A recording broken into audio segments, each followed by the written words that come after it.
welcome back to Rating the List, where we review, discuss, and reimagine popular movie lists objectively.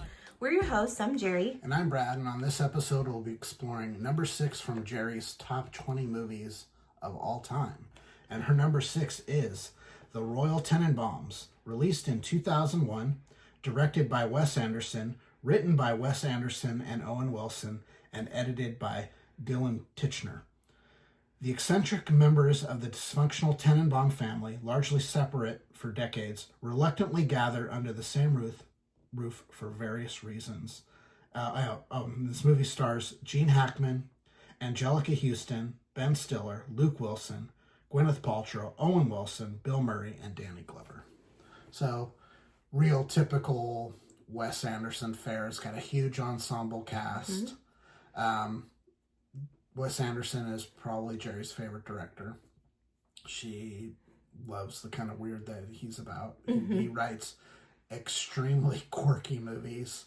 He has a very distinct visual palette. I think all of those things really appeal to her. I was not at all surprised to see a Wes Anderson movie show up on this list, but the question I did have is why this one? So why not Rushmore or The Life Aquatic or any of his other movies, which I know you all really like. What's it about the Royal Tenenbaums that stands out? That's the one thing I couldn't quite pull out. I would say, I could have put them all on the list. I know. But I just chose this one. One, it's my favorite of his movies, Royal Tenenbaums. Well, that's right. I figured that. Okay, so I think for me, it's really about the tenderness of this movie. Okay. You know, it's kind of a redemption story. A little bit. For Bill Murray's character, or not Bill Murray, Gene Hackman's character. You know, he's kind of a deadbeat dad, and then he's kind of coming back and wanting to be a part of his kids' lives, and he's realizing that his kids are not doing well in life. And so he kind of tries to help them, and they realize they're better for it. And it's just, to me, it's a very sweet, compassionate, weird, but beautiful movie. It's about family, really. It's about family and how they help each other become better people, and how they work through a lot of misunderstandings and loss and grieving. And there's a guy who's really depressed and does that thing that you're not supposed to say on here. You're not supposed to say on YouTube. But anyway, there's that character. There's the daughter who's kind of just... Well, she's married. She's trying to figure out who she is. Well, she's also... he never really recognized her as his daughter because she's adopted. Right. And he always says, my adopted daughter, and then he doesn't, include her and stuff, so she just feels completely left out. Yeah. The one thing I always found interesting is, you find out, where she went when she was 14, when she loses her finger. Uh-huh. And it's just, they never explain why she loses her finger. I thought they did. They don't. They never tell you why she loses. Which is totally, Wes Anderson. Yeah. So, she goes out, her biological parents are apparently living in India at the time. So, when she's 14, she leaves boarding school and she disappears for a couple weeks. And apparently she goes to India looking for her parents. And when she comes back, she's lost a finger. And it's never explained. Yeah, so she, she's kind of running wild out there trying to figure out who she is. And Angelica Houston, who plays the mom... She is in love with Danny Glover, and their relationship's... I don't know that she's in love with Danny Glover. Really? No, I don't. I don't.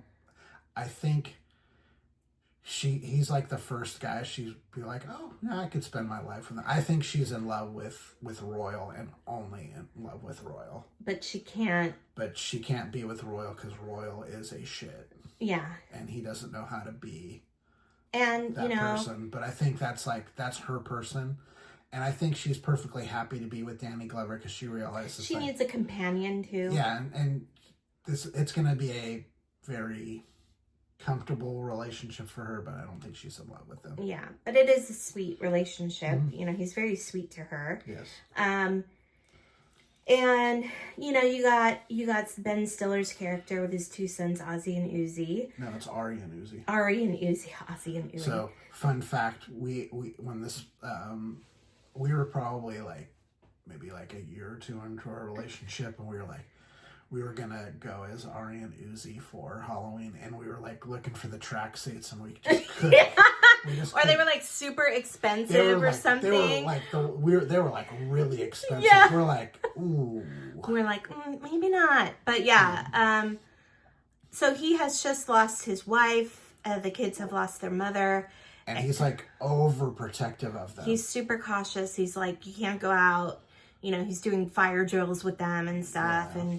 And you know, Gene Hackman, Royal is really seeing like, oh God, like I need to help my son. And he's like, well, the way he does it too. Yeah. Is he takes the kids out and he's doing all this like crazy stuff. Yeah. He's like taking them on, they're like hanging off the side of a car and stuff. They're hanging off the side of like the you know, the garbage truck. Yeah. They're like shoplifting. Yes.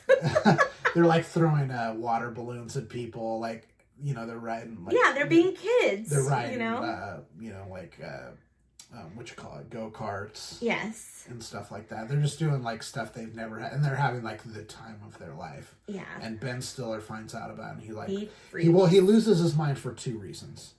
There's the fact that he's like, that's not how he wants to live, but Royal only did that stuff with his brother.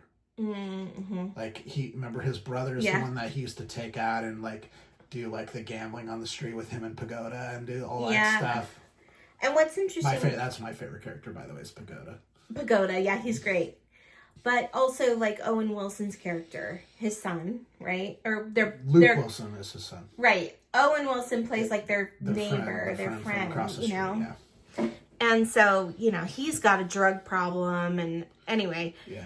So they're all kind of screwed up, and Royal is screwed up too, but for some reason, he wants to help his kids. And the only way he can think of doing it is to pretend that he's dying. Yeah, because that way they'll let him into their lives. Let him into his life, so he's like pretending that he's sick, which eventually gets sussed out, but...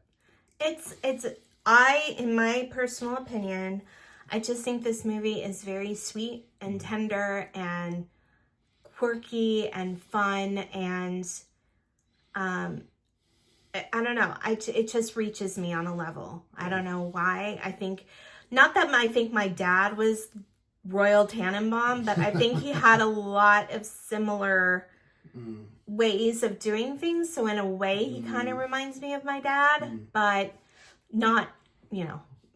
Yeah, he didn't do crazy shit like Royal Tenenbaum did, but... He didn't, like, disappear from real life for 22 years. Yeah, no, he didn't do that. So, but yeah, he kind of has that way about him. But anyway, Yeah, this is just like another one of those, there's just like delightfully weird stuff. And yeah. Like, you know, like Ben Stiller when he was a kid. You know, Ben Stiller's like this, he's kind of like a business genius. Mm-hmm. So, like, when he's a kid, he, like, develops these, like, Dalmatian mice that he, like, makes all this money selling. But then, like, you know, when you go to the house later, you see there's, like, Dalmatian mice that are, like, living in the house that have, like, gotten out. So they're still around. They're, like, still around. And then, like, one of the things that really stood out to me was, like, in the game closet where they have, like, all the game boards, is the light string has a Monopoly hotel on it. Oh, really? Yeah. I didn't notice that. Yeah. Oh, wow. Yeah. So it looks like little details like and that. And that kind of stuff is in all of his movies. Yeah. And he has a very distinct color palette. Yes. You know when you were watching a Wes Anderson. The way he moves his camera, the color palette, they're very, very, very recognizable. The way his characters interact, the way they speak. It's really funny, like, his characters are full of emotion, but they typically don't express a lot of emotion. They're usually like, I'm really sad. Yeah. Or, yeah. And then they have a moment where they kind of lose it or whatever. Yeah. And he uses a lot of the same people over and over again in his movies. So he went to film school with the Wilson brothers. So you see them in his movies all the time. Bill Murray's in a lot. I think him and Owen Wilson are really, really close. But Luke Wilson is in a bunch of their movies too. Have you ever seen Bottle Rocket? No. So, I don't. So, small spoiler alert, you're going to be watching Bottle Rocket for the next list that we do. Okay. Oh, okay. All right. It falls into that category. Cool. And it's on that list. Okay. So that was Bottle Rocket was the first movie. I think all three of them wrote that one together. Okay. That was Wes Anderson's first movie. Bill Murray is in a bunch of these movies. Angelica Houston's in several. Who else is in a bunch of their movies? He's just one of those guys. He has a lot of regular players. Yeah. And Schwartzman. Jason Schwartzman is. He's not in this one, is he? He's not in this one, but he's in several of his movies. Yeah. Rushmore is actually my favorite of Rushmore's good. It's my favorite of his movies. I like Wes Anderson, not to the level that you do, but I really appreciate what he does. I think he has a very distinct voice. Mm-hmm. Those shorts that he put out on Netflix last year were really interesting to watch. Yeah, they were. They were good. Yeah, they were pretty good. Yeah. Asteroid City was kind of interesting. Yeah, it's just so weird, and the French Dispatch was pretty interesting. That was pretty good. The Grand Budapest Hotel is really good. Yeah. Isle of Dogs is kind of cool. Oh yeah, I haven't seen that Fantastic Mr. Fox either. Okay. I gotta watch that. Yeah, like Isle of Dogs. I don't know, there's some sort of like about his movies, there's something that I really gravitate towards. It's your kind of weird. It's my kind of weird, and there's always like this like sweet, his movies, sweetness to it, or something. His movies they seem like they might be cynical, but he's not a cynical person. No, and it's like he tells almost cynical stories, but he's not a cynical person, if that makes sense. Mm-hmm. He also really shows like people showing up for each other. Mm-hmm. You know what I mean? Like a very humanistic thing. People just showing up for each other. In the Royal Tenenbaums, there's one line that Ben Stiller says that always gets me, and it's towards the end of the movie. So yeah, that I don't know why it's the way Ben Stiller says it to Royal that is really sensitive, and Royal just kind of goes, I know. What's his name? Ben Stiller's is Jazzy or Chaz. Chaz. He says, I know, Chaz. Like that. And it's just like, it's very, very sweet. But then he does stuff. He's like, you still have that BB in your hand? Yeah. He shot him with a BB gun. Yeah. Yeah. So it's good. It's a great, I love that movie. Yeah. Very much. I gave this a 70.2. Okay. I don't find his movies tremendously rewatchable. Mm-hmm. I enjoy them from time to time.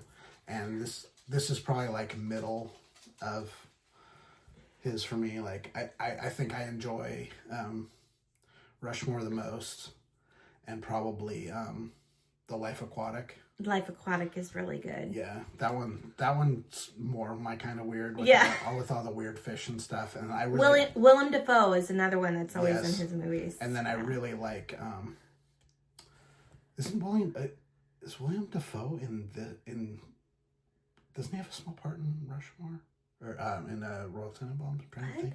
I think he might be in it, actually. Is he? I think he is. I think he has like a little part. Okay. Well, he... and then I really like Grand Budapest Hotel. That's one of my favorites. That movie's kooky. It is kooky, but I love it. Yeah. Yeah. Ray Fiennes is great. My favorite part in that is the downhill skiing scene. Oh, yeah. Which is so ridiculous.